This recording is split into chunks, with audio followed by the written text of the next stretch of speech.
2020년 1월 31일부터 일본의 공중파 이온 테레비 산하의 스트리밍 플랫폼 훌루재팬으로 첫 공개된 우리나라 JYP 엔터테인먼트와 일본의 소니뮤직 합작의 걸그룹 오디션 방송 니즈 프로젝트. 코로나 사태 초기 외출 자제령이 내려지면서 일본 시청자들의 TV 시청이 급증한 시기에 인기 아침 방송 스키리를 비롯해 니온 테레비가 편집판을 방송한 것들이 인기를 얻어 훌루재팬의 가입자 수 증가까지 이끌어냈으며 방송을 통해 데뷔한 니즈는 프리 데뷔곡 메이크 유해피로 큰 인기를 얻어 일본 최대 연말 음악방송인 홍백가 앞전에 데뷔일 기준 최단기간으로 출연하는 등 일본에서 성공을 거두었습니다. 그리고 이후 JYP와 소니뮤직 그리고 니온 테레비가 다시 뭉쳐 현재 일본인 보이그룹 오디션 니즈 프로젝트 시즌2를 방송 중입니다.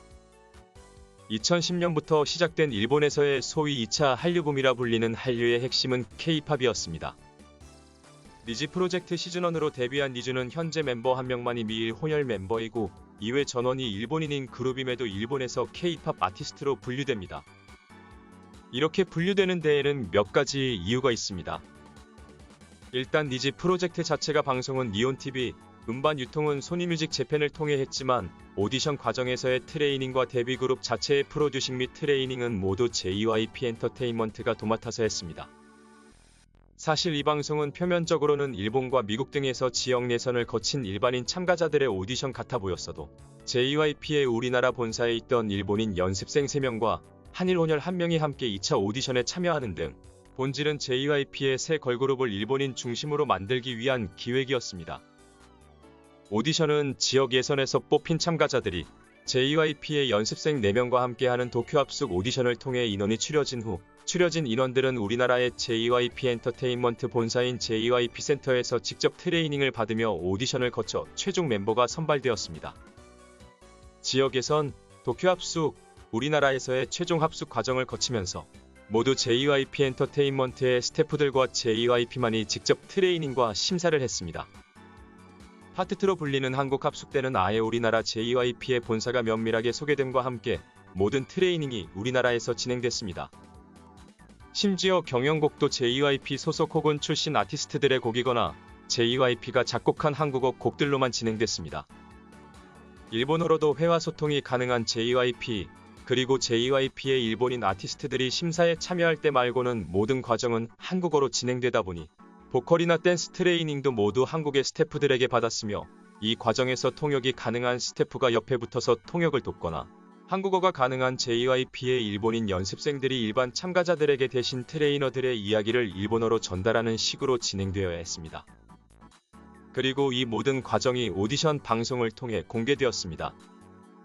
그리고 오디션 시즌1 데뷔그룹 니즈의 소속사도 JYP 엔터테인먼트 산하의 JYP 엔터테인먼트 재팬으로 되어 있습니다.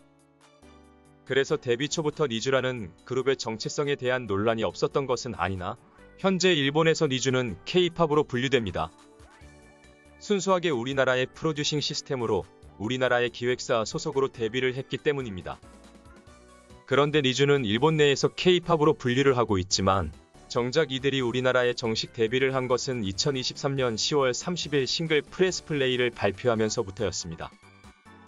K-팝으로 분류되는 아티스트가 정식 데뷔 시기를 생각하면 3년여 만에야 우리나라 데뷔를 한 셈입니다. 사실 현재 이 K-팝이라는 단어 정의는 애매한 감이 있습니다.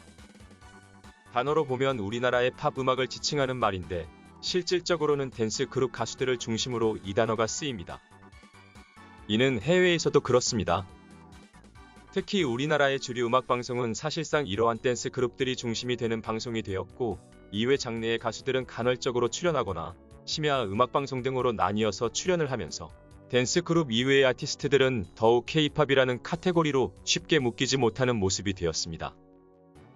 2020년 우리나라에 데뷔한 블랙스완이라는 걸그룹은 데뷔 초 우리나라 멤버가 있었지만 현재는 한국계 멤버조차 없이 순수하게 외국인 멤버로만 이뤄진 걸그룹이 되어 우리나라에서 활동 중입니다. 그리고 이들은 현재 K-팝 걸그룹으로 소개되고 있습니다. JYP 엔터테인먼트가 미국의 리퍼블릭 레코드와 손잡고 진행한 오디션 A2K로 결성되어 현재 프리 데뷔 곡을 발표한 걸그룹 피처 역시 한미 혼혈 멤버 한 명을 제외하면 모두 미국과 캐나다 국적의 순수 외국인들이나 이들 역시 오디션 방송에서 미국을 기반으로 하는 글로벌 K-팝 걸그룹으로 활동한다고 소개된 바 있었습니다. 즉, 이들도 K-팝을 하는 그룹으로 소개된 셈입니다. 결국 K-팝이라는 단어는 단어 뜻 자체로 보면 우리나라 팝음악의 카테고리 형태로 소개돼야 할 것 같지만 현재는 우리나라 프로듀싱을 통해 제작되는 소위 칼군무를 기반으로 한 댄스 그룹들을 지칭하는 장르화처럼 되는 모양새인 셈입니다.